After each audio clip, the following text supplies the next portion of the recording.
बातें बहुत हो रही हैं, मीटिंगें बहुत हो रही है, रिजल्ट एकदम जीरो आ रहा है। इंतजाम जो होने चाहिए थे, चेतावनी के बावजूद वो इंतजाम नहीं कर पाए। पुख्ता इंतजाम होने चाहिए थे। अब आप बताइए, ड्रेनेज सिस्टम के लिए करोड़ों रुपए का हर बार ये बजट आवंटन करते हैं और दावे बड़े बड़े करते हैं। यहाँ अजमेर उत्तर से विधायक है 5 बार लगातार, देवरानी साहब। तो दुर्भाग्य की बात है कि अभी तक 1.5 साल से ऊपर, पौने 2 साल होने को आ रहे हैं सरकार को, और उनको भी विधानसभा अध्यक्ष बने पौने 2 साल हो गए हैं, लेकिन अजमेर की कंडीशन वैसी की वैसी है। बातें बहुत हो रही हैं, मीटिंगें बहुत हो रही है, रिजल्ट एकदम जीरो आ रहा है।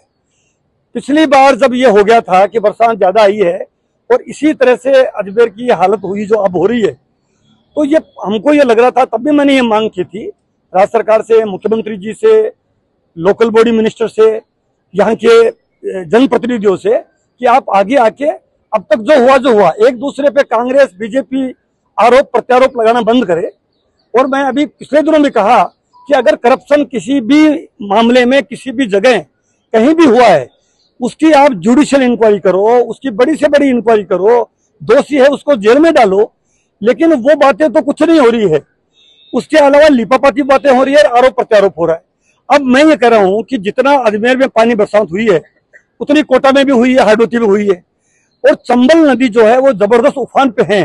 अगर आप तुलना करोगे कोटा को और अजमेर को, तो आप देखें कोटा में जब हमारी सरकार थी, धारीवाल साहब वहां मंत्री थे, यूडीएस मिनिस्टर थे, अशोक गहलोत जी मुख्यमंत्री थे, एक मॉडल पेश किया राजस्थान में कि ऐसे कोटा का विकास हो सकता है। और आज वहां पानी की निकासी से लेके रोड लाइट फ्री जोन से लेके वहां जिस प्रकार से कोटा को जो डेवलप किया है, वैसा अजमेर भी हो सकता है। डबल इंजन, ट्रिपल इंजन, अब कुछ करके तो बताओ। अजमेर की जनता ये जानना चाहती है कि 5 बार लगातार आपको विधायक बनाने के बाद, आपको राजस्थान सरकार में मंत्री बनाने के बाद, आपको विधानसभा अध्यक्ष बनाने के बाद, केंद्रीय मंत्री बनाने के बाद, सुरेश रावत साहब को मंत्री बनाने के बाद, इतने यहाँ बड़े प्रभावशाली लोग राजस्थान सरकार में हैं, भारत सरकार में हैं, उसके बावजूद ये हालत होना, यह तो बहुत ही तकलीफ की, दुखी बात है। क्योंकि यहाँ की जनता बहुत दुखी है।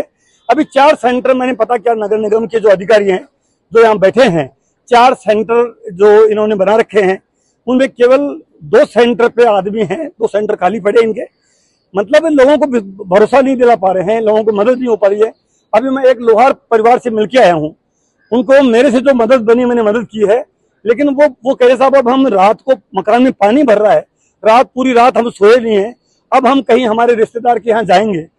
और तो कहने का मतलब यह है कि ऐसी हालत जब हो गई है तो इनको चेतना चाहिए और आगे का प्लान, एक मॉडल बनाना चाहिए। सागर की भी चादर चल रही है क्षेत्र में, उधर भी पानी भरा। ये नाम बदलने के अलावा, चाहे वो वरुण को फाई सागर को वरुण सागर कर दें, चाहे होटल खादिम को ये उसको अजय मेरू कर दें, नाम बदलने से कोई फायदा नहीं होगा अजमेर वासियों को।